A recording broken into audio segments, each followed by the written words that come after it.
which is just being free. Like when I'm in America, I feel like I need to make the money. I gotta do this. I gotta do that. I gotta. What changed? What? What changed? What changed with how I feel now? Like in my life. What changed was like, first of all, like Bermuda made me feel like I don't need to live a life where I need a vacation from my life. So it just made me reevaluate a lot of different things. Like, oh my God, I gotta escape shit just to find some peace. So I needed to like just find peace, like just in my everyday. What's that look like? Peace for me is moving at my own pace, at my own. I just want to learn how to flow and not force, you know. That's what it feels like to me. What does peace look like to me? Peace looks like buying back my time, and I don't have to be leaving my house to make a living. I don't have to, you know, keep people alive who are just like living to, basically just living to just Live. get more treatment, you know, instead of living life. You say get more treatment. Yeah, like, you know, I'm a dialysis nurse. So without dialysis, patients pass away. And that's why I have the ISIS, because I feel like every single day of my life, I give life in my career, you know.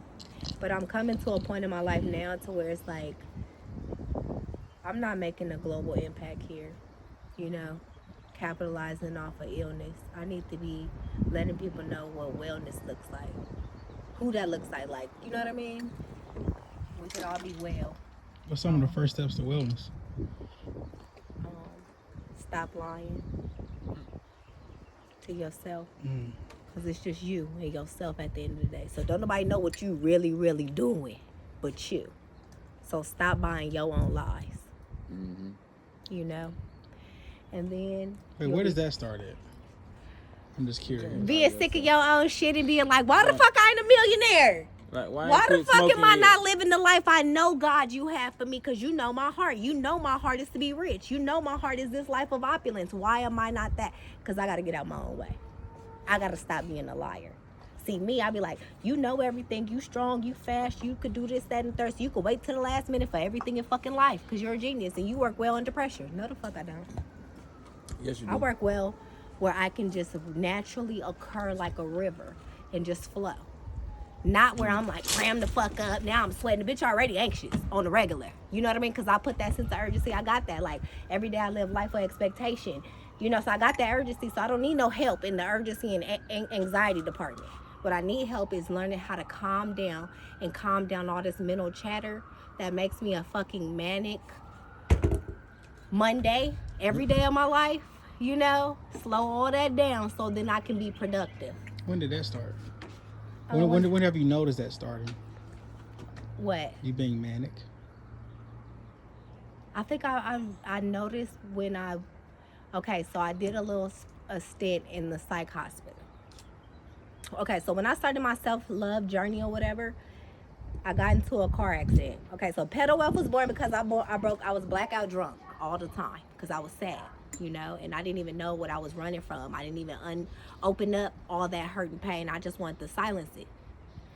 So, how much time y'all got? Okay, so basically, boom.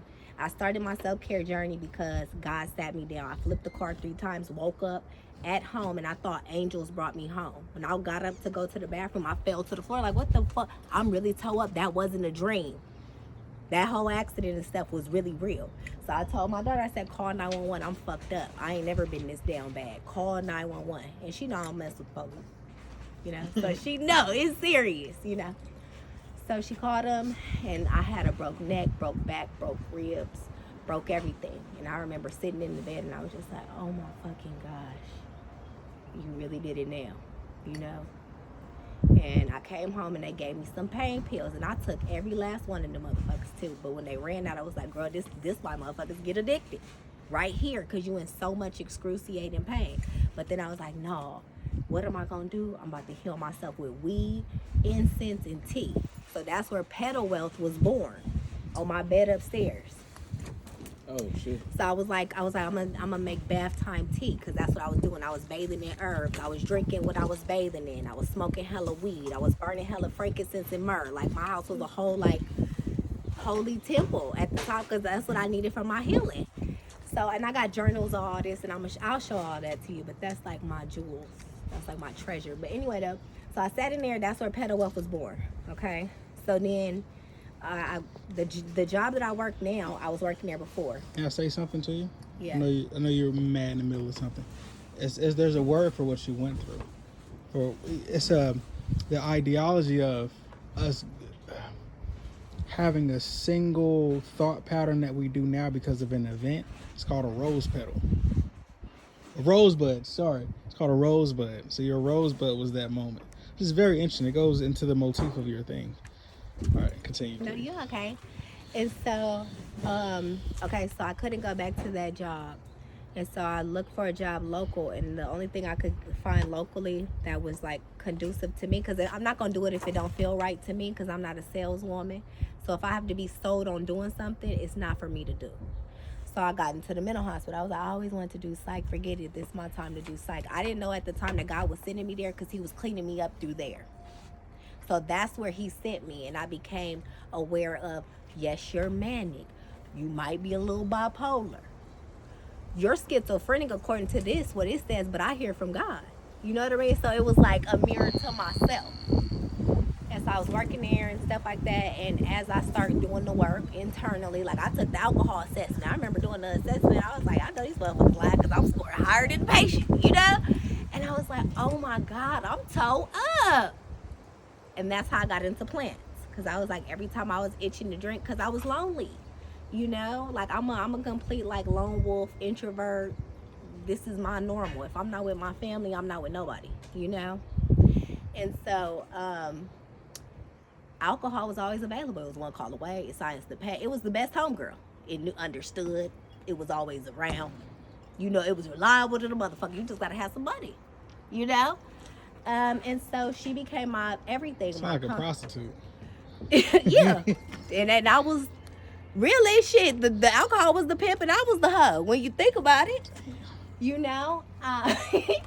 And so I started doing the work through there. And then like as God was healing me and assembling me and putting me back together, like literally I was toe up. Like toe up. It took me laying in my bed to slow down, because I'm manic, right? So I'm always on the move. I don't have time to slow down. Got this to do, that to do. I'm always on the move. So when I was broke down in there, he sat me down so that he can build me up, but from the inside out. You know, it could look good outside. You in warfare. I've been in it, you know. So I was working there, and I learned a lot about myself, learned a lot about the people around me, you know. And after I learned all my lessons, I started learning how to listen and take heed to God leading me. I had to relinquish that control, right?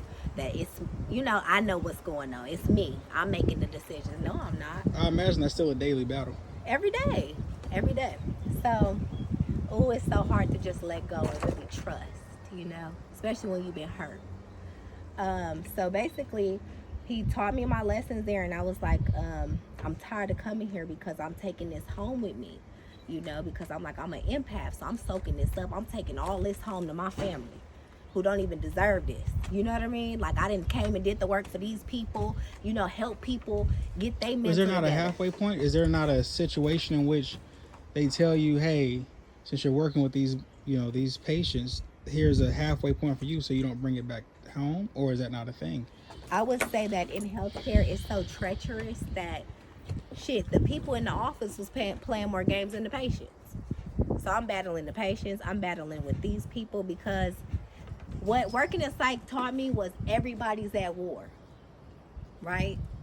So you need to be of peace. You need to come in peace, be ready for war, right? So I was always in the war zone in that place. And I'm like, I don't want to, you know, back in the day, I used to be like, I'm ready for war. I'm not ready for war. I'm ready for peace. So it was time for me to leave from that place, because I felt like every day in there I was ready for war. When I came in there, who I was before I did the work was ready for war, right? That's why God sent me there, right? But when I was ready for peace, it was time for me to move on. So boom, now we're fast forward, we're here. I'm working with the dialysis patients. Everything is great. You know, I prayed about that job. I said, God, you know, if it's time for me to move on from here because I'm tired of working here now, you know, I'll get this job and I'm going to ask for a crazy ass number, you know? So I know this is, you know, like, you know how you be in your mind thinking like I'm testing God is so crazy. Anyway, that's I was like, you know, if this for me, God, I'm going to say this number and they going to give it to me. Did you find yourself transitioning from praying to God to talking to God, or has it always been a praying?